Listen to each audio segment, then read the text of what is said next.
Good morning, John. At the very first VidCon, I was being interviewed by a television reporter who at one point was surprised by something I said, and she said to me, "You can make money on YouTube? How does that work?" And I was a little tired, and I was also like super high on VidCon. Like, I was so excited about online video and all this stuff that had come together, and so like I did not censor myself well. I said something to the effect of, advertising.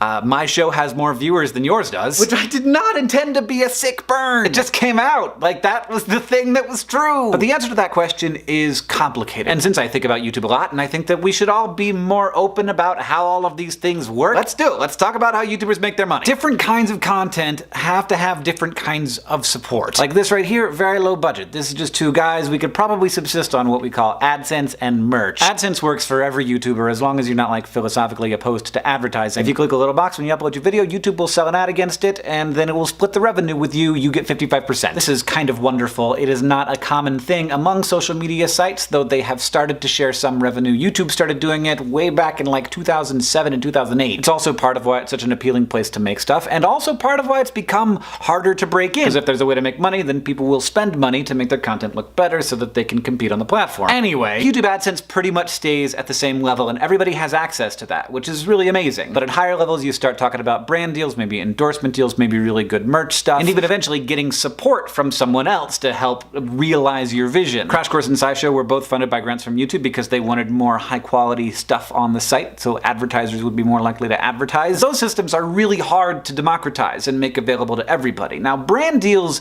are a little bit different. They have started to be available to creators sort of in the middle class. Brand deal is basically anytime somebody pays you to talk about something in a video, whether that's like an audible.com call out at the end, or it could be a big elaborate production and your entire video is about the topic that the brand wants you to talk about. YouTube advertising is available to everybody and it comes in and you don't have to worry about whether or not it's going to come in, but it's a really low rate. In order to supplement income, a lot of YouTubers, in addition to having, regular jobs, also live in Los Angeles, where it's easier to get gigs acting or hosting in TV commercials or shows. And if you have more social media followers these days, it can be easier to get that kind of work, which is interesting. Some YouTubers also make money by touring, whether they're comedians or musicians. Sometimes creators will license their content to other platforms. Sometimes videos go on TV and you can make some money that way. And then you have some creators like Rooster Teeth building their own subscription platforms. And then if you don't want to make people subscribe, you can also ask them to subscribe through services like Patreon, which is extremely important for shows like Sexplanations, for example, that gets really bad YouTube ad rates because advertisers don't want to be next to the word sex. Without the support of Patreon patrons, that show couldn't happen at all. The thing to remember is that different kinds of content work better with different kinds of monetization. Unlike what I said to that lady at VidCon 2010, it's not simple. It's gotten a lot more difficult to make your way on this platform, and it has become more complicated, which is one of the reasons why I recently started a thing called the Internet Creators Guild, with the goal of being a resource to connect creators together, to give them information, and